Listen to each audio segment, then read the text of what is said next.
Το Ναύπλιο είναι μία από τις πιο γοητευτικές πόλεις της Ελλάδας. Η περιπλάνησή μας ξεκίνησε από το χωριό Πυριώτικα, που βρίσκεται 6 χιλιόμετρα μακριά από το κέντρο του Ναυπλίου. Το χωριό είναι χτισμένο αμφιθεατρικά σε υψόμετρο 120 μέτρων.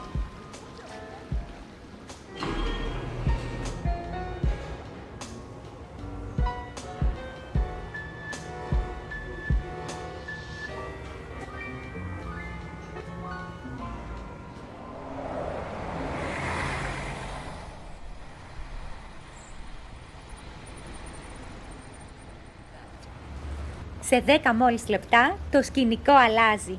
Από την απόλυτη ηρεμία της φύσης μεταφερόμαστε σε μια από τις πιο τουριστικές πόλεις της χώρας.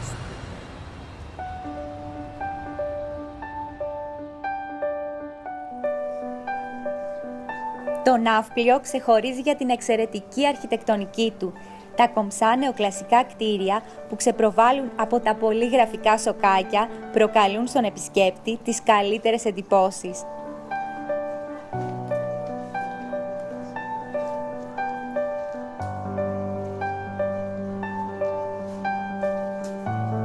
Τις καλύτερες εντυπώσεις βέβαια κερδίζει και το παραδοσιακό αναπλιώτικο παγωτό.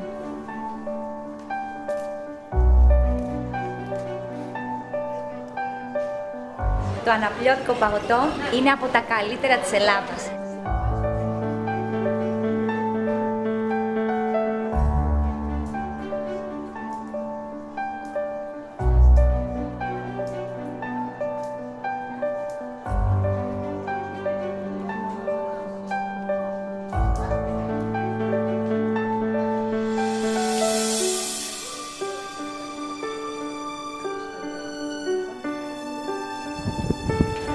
Βρισκόμαστε στην Πλατεία Συντάγματος, την πιο ιστορική πλατεία του Ναυπλίου. Στην Πλατεία Συντάγματος περπατάς δίπλα-δίπλα με την ιστορία του τόπου σου. Εδώ βρίσκεται το κτίριο όπου στεγάστηκε η πρώτη Βουλή των Ελλήνων.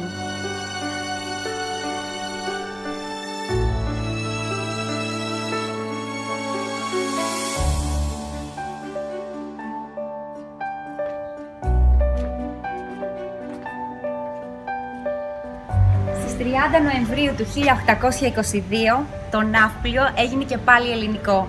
Αυτή η οδός μας το θυμίζει.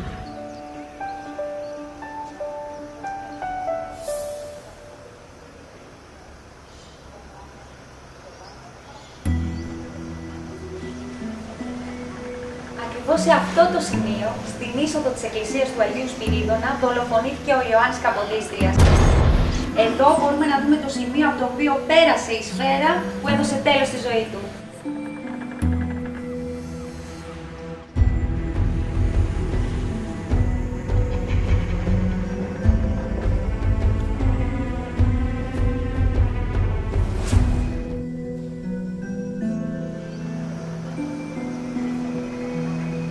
Πάμε τώρα να μάθουμε όλα τα μυστικά του κομπολογιού.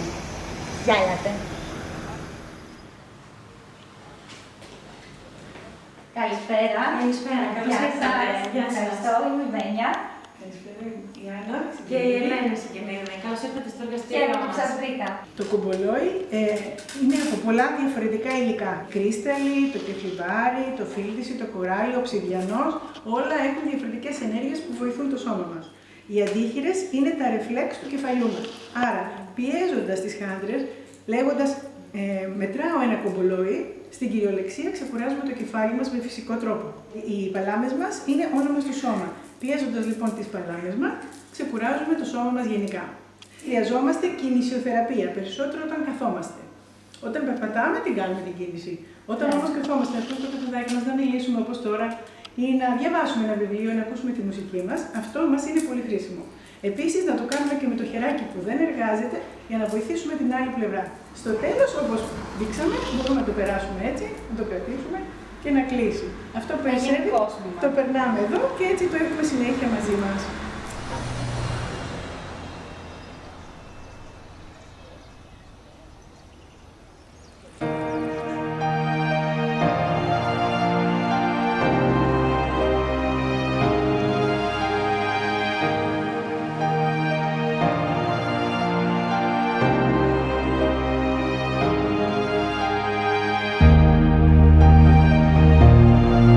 Το μπούρτζι είναι το σήμα κατά τεθέν του ναυπλίου.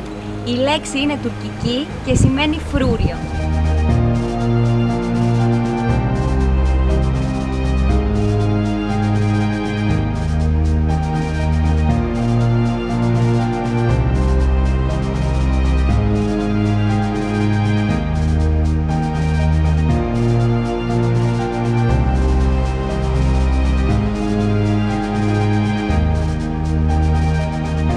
Το μπούρτζι αποτελεί ένα πολύ χαρακτηριστικό δείγμα της βενετσιάνικης οχυρωματικής τέχνης.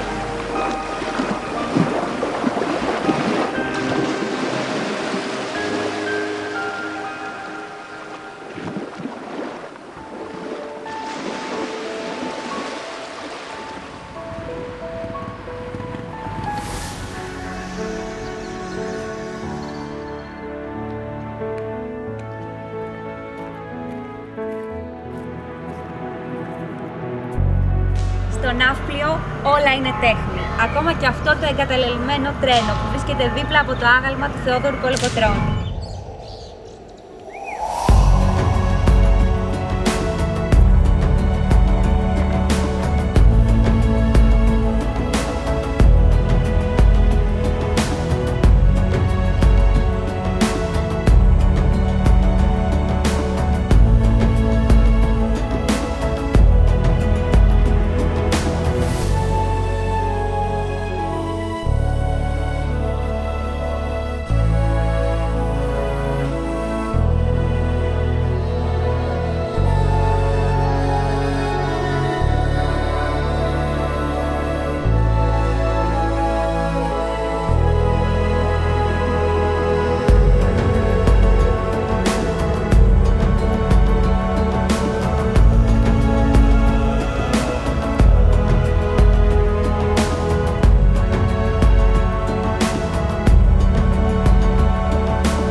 Στην αρχαιότερη ακρόπολη του ναυπλίου, την Ακροναυπλία. Τα τείχη της Ακροναυπλίας μαρτυρούν την πανάρχαια ιστορία της. Ένα μέρος τους μάλιστα είναι κυκλόπια.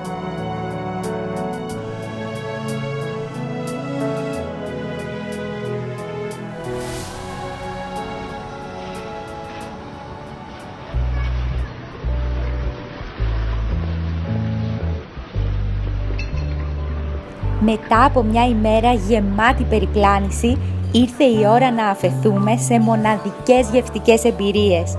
Το ναύπλιο άλλωστε θυμίζεται για τα φιλόξενα στέκια του που προσφέρουν νόστιμα πιάτα που τρελαίνουν και τον πιο απαιτητικό ουρανίσκο.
Οι ειδικοί λένε ότι το σημαντικότερο γεύμα της ημέρας είναι το πρωινό.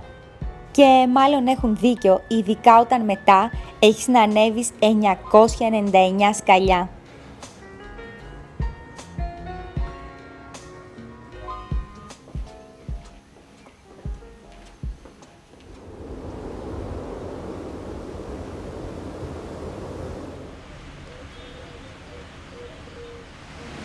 Πάμε να ανέβουμε τα 999 σκαλιά σύμφωνα με την παράδοση για να φτάσουμε στο κάστρο του Παλαμιδίου.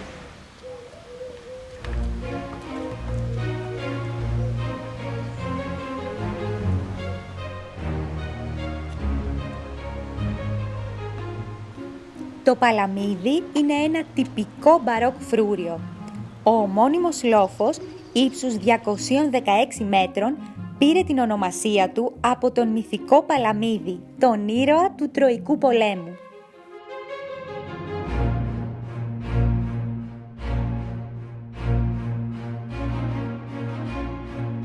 Το Παλαμίδι είναι το καλύτερα διατηρημένο φρουριακό συγκρότημα της Ενετοκρατίας.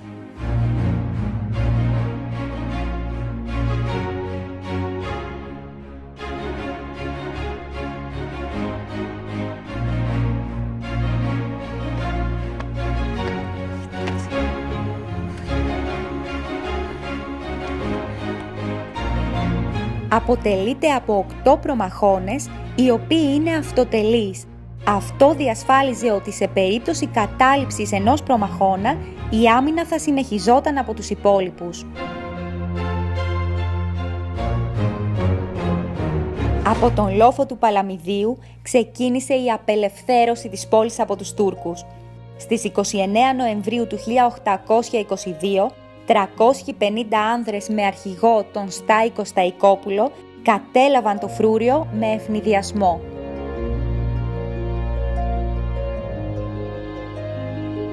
Το Παλαμίδι δεν υπήρξε μόνο σπουδαίο φρούριο, αλλά και σκοτεινός τόπος φυλακών. Εδώ είναι ο εφιάλτης του κλειστοφοβικού. Θα τα καταφέρω.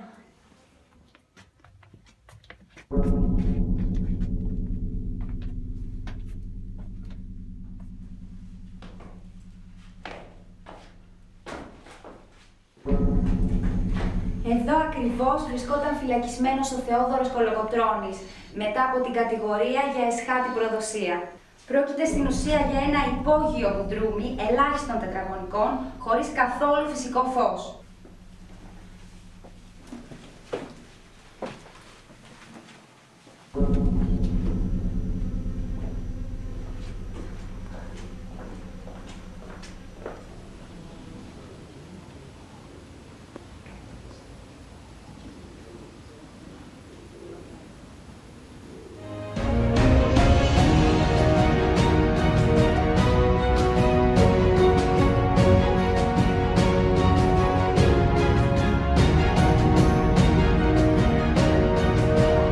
Από εδώ μπορεί κανείς να απολαύσει την πιο εντυπωσιακή θέα του Ναυπλίου.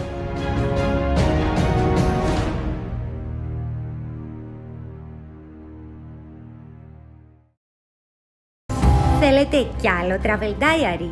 Αν ναι, ακολουθήστε μας στα social media και μην ξεχάσετε να εγγραφείτε στο κανάλι μας στο YouTube. Θα βλέπετε πρώτοι τα νέα ταξιδιωτικά μας βίντεο και τις εκπομπές μας.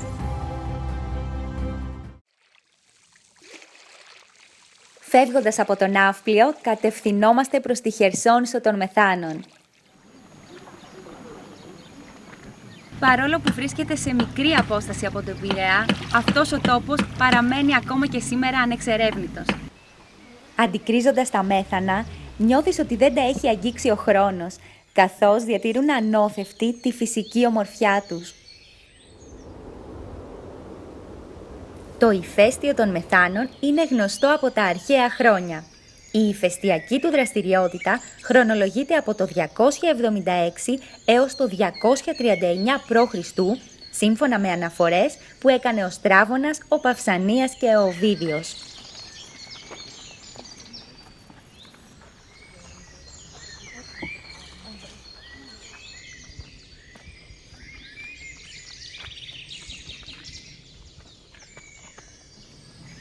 Το ηφαίστειο των Μεθάνων έχει αφήσει πίσω του περισσότερους από 30 κρατήρες.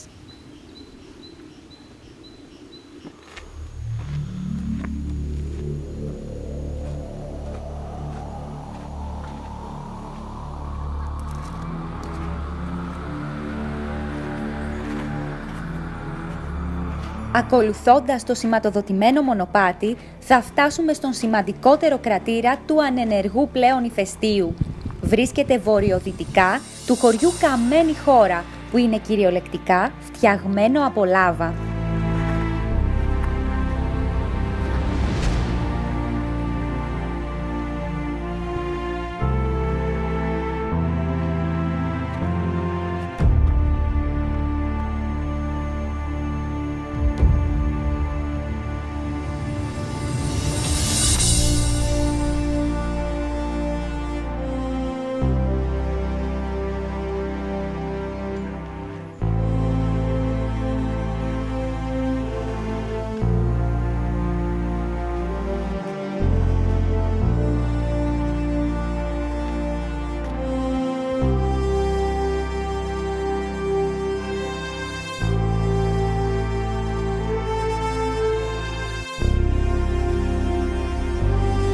Ο μεγαλύτερος κρατήρας που δημιουργήθηκε από την έκρηξη έχει βάθος περίπου 50 μέτρων και διάμετρο 100 μέτρων.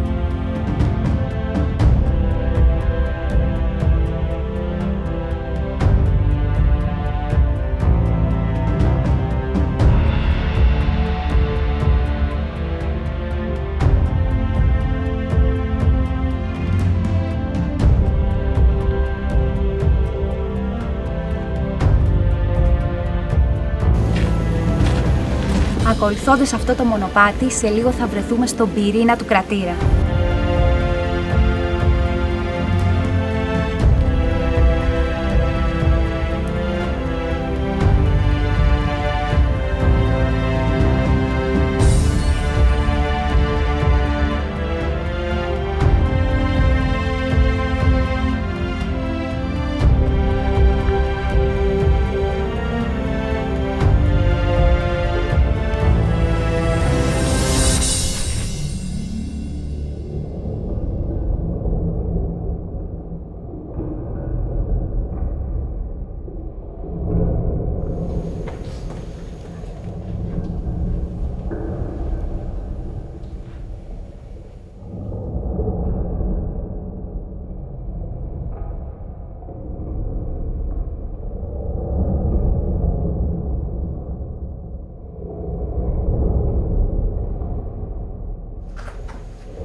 Αυτός ο τόπος έχει μια ενέργεια που μοιάζει απόκοσμη.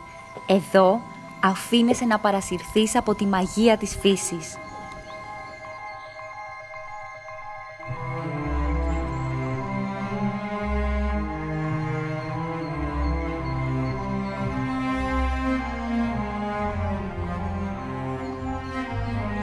Στα μέθανα, το βλέμμα ταξιδεύει στα πιο όμορφα χρώματα της φύσης.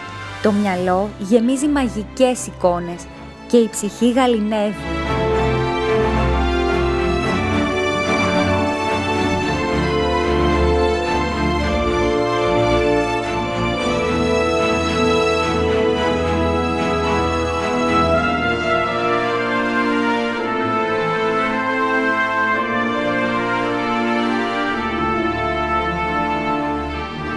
Τελικά, καμιά φορά τα outsider κάνουν τη μεγάλη διαφορά και σου επιφυλάσσουν τις καλύτερες εκπλήξεις.